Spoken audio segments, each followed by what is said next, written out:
Imagine it's 1250 AD, and you're an invader, bone-tired, staring up at a fortress of stone perched on a cliff.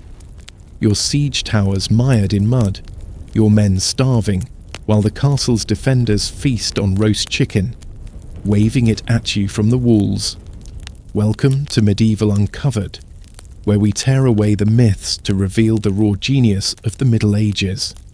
Passionate about bringing history to life and battles, but real medieval castles are on another level. Not just homes for lords, but ultimate war machines designed to win wars before the first arrow flew. In an era of constant conflict, where power was won or lost by the sword, these were masterpieces of strategy, engineering, and psychology that outsmarted entire armies. From cliffs that shattered morale to gatehouses that shattered people. And here at Medieval Uncovered, we're diving deep into their secrets, starting with how builders chose the perfect spot to make attackers regret ever showing up. So stick with us, because by the end, you'll uncover a lesson these fortresses still teach us today. In the Middle Ages, Europe was a chessboard of warring lords, ambitious kings, and roving armies, where castles were bold statements of dominance built to control land and defy enemies. Choosing locations like high cliffs, rocky hills, or islands surrounded by water to turn nature into a weapon, like Edinburgh Castle in Scotland, perched on a volcanic rock so steep, attackers gasped for air before reaching the walls, hauling 50 pounds of chainmail up a 45-degree slope, sweat stinging their eyes, while defenders pelted them with boulders, like running a marathon in a knight's suit during a hailstorm, and holding a knight's helmet that weighs as much as a bowling ball. I can tell you climbing a cliff with this on, dodging stones, made many armies turn around. A story we love on Medieval Uncovered, while water was a game-changer, with castles like Bodium in England boasting moats so wide you'd need a navy to cross. Swimming under archers' aim like playing laser tag in a lake as the only target. And builders reshaped the land, digging ponds, diverting rivers, or clearing forests to expose attackers, playing a real-life strategy game to rig the map. And what fascinates me is the psychology. A castle on a cliff doesn't just block you, it breaks you, marching for days, dreaming of glory, only to face a fortress looming like a giant's fist, your courage crumbling before an arrow flies, like facing an exam you didn't study for, except it's a 500-foot drop. So pause and imagine you're a medieval lord. Where would you build your castle? A cliff or a river? Drop your answer in the comments for us to read on the next video. Because this was a mind game we can apply today, designing workspaces or homes to control the battlefield. If you survived the cliffs and moats, you faced walls that laughed at siege weapons. In an era where battering rams and catapults were cutting-edge destruction, these engineering marvels, stretched 20 feet thick, longer than a school bus, with a sandwich design of 2 stone faces packed with rubble and mortar, strong yet flexible like a medieval shock absorber, making battering rams thud uselessly, while a sloped base called a talus made ladders slip and rams fumble. As if the wall smirked, nice try.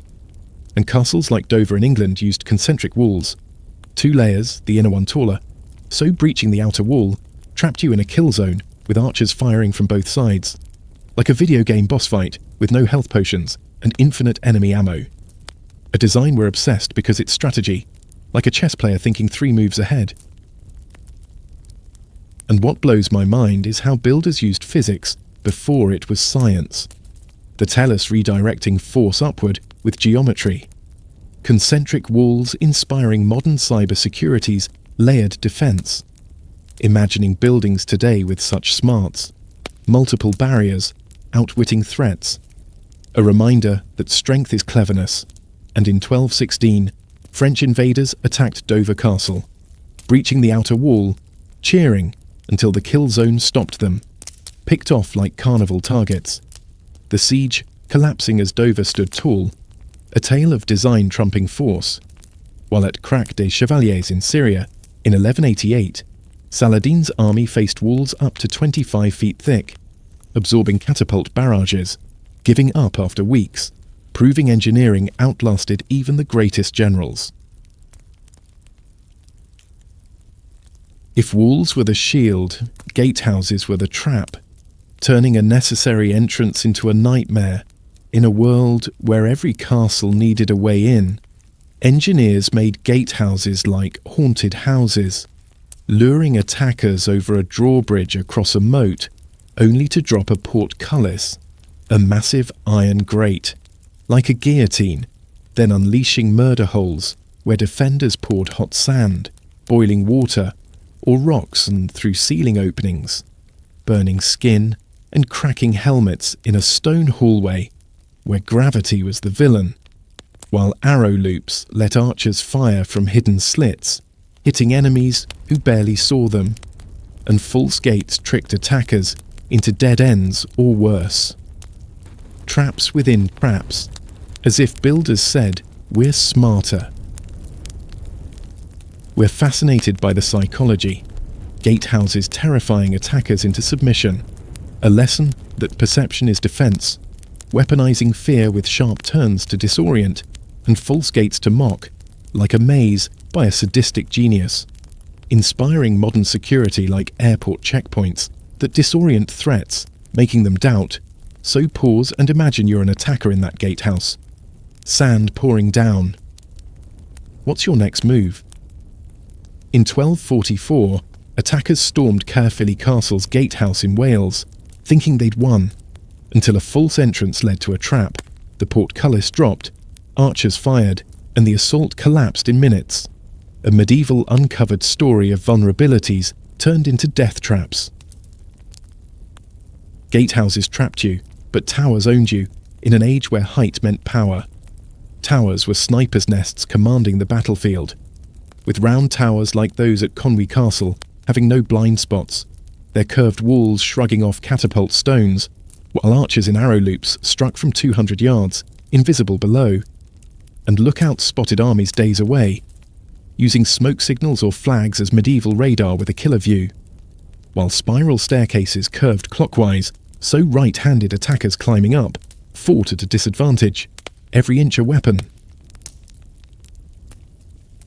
On medieval, we're obsessed with how towers used height, physics where higher ground wins, inspiring architects to design spaces like a CEO's corner office with a view, combining brains and brawn with elegant curved designs like a sculptor's fortress. Those staircases are cunning detail tilting the fight, a reminder that small details shift balances in business or conversations. And in 1296, Stirling Castle's towers saved the day, Scottish defenders spotting English forces miles away, signalling allies to ambush supply lines, collapsing the siege, a lesson that information was as deadly as arrows. While at Carcassonne in France in 1209 during the Albigensian Crusade, defenders used overlapping fields of fire from multiple towers to repel attackers with no safe angle, failing the siege and showing towers as the castle's backbone. Behind those walls, a castle was a self-contained city, built to endure months of isolation in a world where sieges tested endurance, with storehouses holding food for a year, grain, salted fish, hard cheese, dried apples, and wells dug 120 feet into bedrock, like Kesh in Syria, where hauling a bucket took a minute, while peasants flooded in, swelling the population, erasing privacy, and sanitation meant chamber pots or latrines emptying into the moat. Hope you weren't downstream, and beer and wine were lifelines, safer than dodgy water, sipped while arrows flew. Medieval multitasking, and on medieval we're struck by the resilience. Families sharing straw mats, knights playing dice, priests holding prayers in cramped, smelly conditions, like a bunker with chainmail and worse plumbing. A lesson that structure carries you through chaos, whether a siege or modern crisis. And in 1304, Stirling Castle endured a 4-month siege, defenders rationing food, praying, playing chess to stay sane, outlasting the English who left. A medieval proof that victory is not quitting. While at Pembroke Castle in Wales in 1176, defenders baked bread in view of attackers, pretending endless supplies, demoralising them to abandon the siege, a classic tale of brains over brawn. Castles hid a secret weapon in a world where betrayal was common. Sallyports, letting defenders sneak out to sabotage enemy camps or escape. Like Dover Castle's 200-foot chalk tunnel, an engineering feat. But secrecy was a double-edged sword, with traitors revealing them, as in 1330 when Nottingham Castle fell through a forgotten tunnel from a tavern. A bad night at the pub. We love the spy movie vibe, like a medieval Batcave, reminding us that systems need loyalty in castles or teams, thrilling for their cloak and dagger drama, where a sallyport was a gamble on trust. One loose-lipped guard dooming the fortress. A lesson to guard secrets in business or life. So pause and imagine a secret passage in your house, leading to a forest or hidden room. And in 1216, Dover Castle's defenders used a sallyport to destroy French catapults at night, catching them off guard, losing momentum and retreating. A clever tactic lives. Attackers brought terrifying weapons, trebuchets, hurling 200-pound stones, battering rams with iron caps, siege towers creaking toward walls. But castles fought back with savage ingenuity, crushing rams with boulders weighing hundreds of pounds, splintering wood and men, torching siege towers with flaming arrows into blazing traps, and catapulting beehives at enemies, 1,000 stings saying, "Take this loss." We love how castles turn defense into offense, inspiring us to hit problems with unexpected solutions, like a swarm of bees, resourceful without tanks, just rocks, fire, and guts. That beehive trick a medieval troll, turning nature into a weapon. A mindset to find your beehive in life's challenges. And in 1266, Kenilworth Castle's defenders burned a siege tower with flaming arrows, demoralising attackers who quit after 6 months. A proof castles were predators. While at Rochester Castle in 1215, defenders faced King John's trebuchets, hanging wet hides to absorb impacts, dousing fires with a hidden well's water, dragging the siege until, though falling, their ingenuity became legend. When all failed, castles turned time into a weapon in a world where sieges cost 500 gold pieces a day. Bankrupting lords and defenders played the long game, feasting on walls with fresh bread smell, drifting to starving enemy camps, faking reinforcements with helmets on poles and blaring trumpets, tricking attackers into thinking help was coming. With 60% of sieges ending in attackers giving up, their wallets and spirits broken. A psychological warfare like trolling until they rage quit. We're fascinated by how castles fought morale, with patience and toughness winning. A lesson for today's challenges, weaponizing hope by feasting, taunting, and faking strength to break the enemy's will, like a boxer dodging punches until the opponent tires, teaching resilience to outlast problems.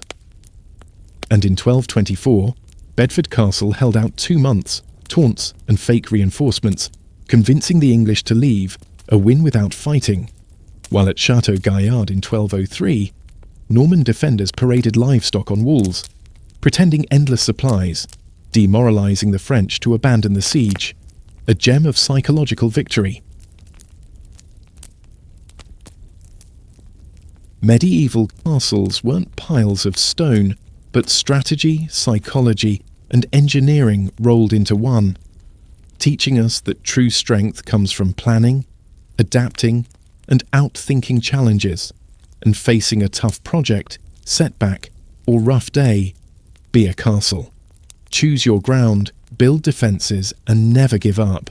So thanks for joining this epic journey. And if this dive into Castle Genius sparked your curiosity, smash that like button, subscribe, and join our community. Tell us in the comments, what's your favourite castle, and why? Want more medieval secrets? Check out our other videos and keep uncovering the Middle Ages.